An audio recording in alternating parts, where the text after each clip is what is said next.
If you take a look at my recent uploads, you'll see that I've been loving ultra-wide monitors. But one of the best ultra-wides that you can get right now might be the LG UltraGear 34GP83A-B. This was released in late 2020. Well, it's 2024 now, and for around $800, does the 34GP83 still hold its own over newer monitors? Let's find out. So, this LG UltraGear has a 34-inch 3440 by 1440 screen and LG's renowned Nano IPS panel technology. And of course, it also has a 144Hz native refresh rate, but you can overclock it up to 160Hz. And of course, since this is a gaming monitor, it has FreeSync Premium and is also G-Sync compatible. With those specs, it's still a hot choice in the market even now in 2024. Now, it's barely noticeable in person, but this has a gentle curve to it. If you're against curved monitors, I think you're perfect for this monitor. And I imagine it'll be more annoying and noticeable if this was a flat monitor. As mentioned, the refresh rate here is a solid 144Hz, overclockable to 160Hz. That might not sound like a lot, especially when you can get a 240Hz monitor for way less. But you have to remember that this is an ultra-wide monitor, and in fact it's in the same league as some of the top-tier ultra-wide monitors out there, barely missing the 175Hz mark of Alienware's QD OLED. And for context, that monitor is priced at more than $1,000. Now, how does it perform? For ghosting, it's not the best, but it's barely there. Input lag practically non-existent at 1 millisecond gray-to-gray response times. Now, brightness-wise, it's rated at 400 nits, but will punch up to around 470 to 480 nits in tests.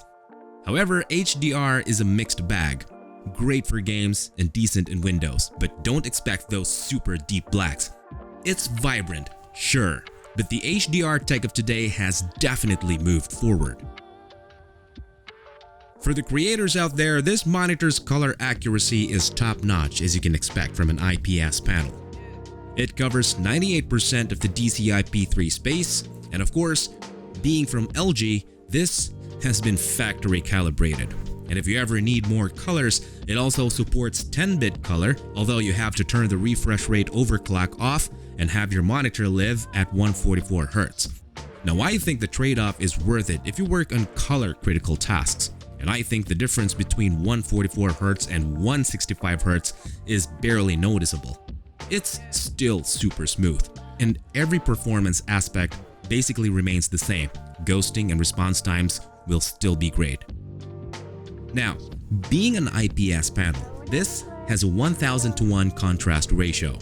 It's not great, but that's the main trade-off of being an IPS panel. It doesn't deliver those deep blacks of VA or OLED panels though, and it doesn't have a mini LED backlight that could help, but still, it's a compromise that I think I'm willing to take for its performance.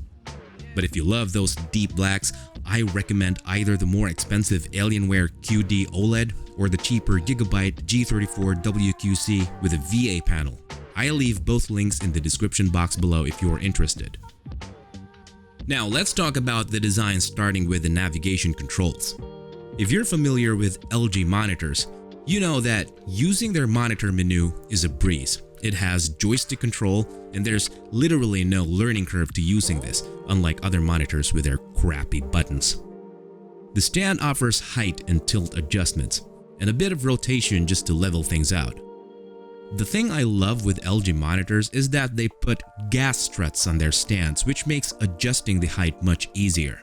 And of course, the overall build quality with this monitor is still praiseworthy, despite it being not as sleek as LG's latest offerings. When it comes to ports, it's well equipped with one DisplayPort 1.4, two HDMI 2.0, and a 3.5mm audio out. There are also two USB-A ports and a single USB-B port to connect the hub to your PC. Now, I know some of you won't like this, but this does not have HDMI 2.1. There's literally no use for it since you can't use consoles with it anyway. and the resolution and refresh rate that this monitor operates on can be easily handled by HDMI 2.0. Originally priced at around $800, this LG monitor has maintained its value remarkably well. But here's the kicker. It's often for sale for around $720 and can even go down to around $650 from time to time. That's a steal for a monitor that excels in gaming, content creation, and everyday use. $800 or even $600 sounds like a lot, but for that price, this LG UltraGear monitor offers a ton of value. So if you're hunting for an ultra-wide IPS monitor that won't break the bank but delivers where it counts, this LG model is still a top contender and is still worth it in 2024, and I bet it'll even be worth it for the next couple of years. So if you're up for it, just scan this QR code or check the links in the description box below, where you also find the links for the Alienware QD OLED and the Gigabyte G34 WQC, if you like some alternatives. If you found this video helpful, please consider subscribing to my channel for more upcoming tech videos just like this one. What do you think? Is this one of the best ultra-wide ever, or is there something else that you can recommend? Leave a comment below, but until then, this is Marty and I'll see you tomorrow.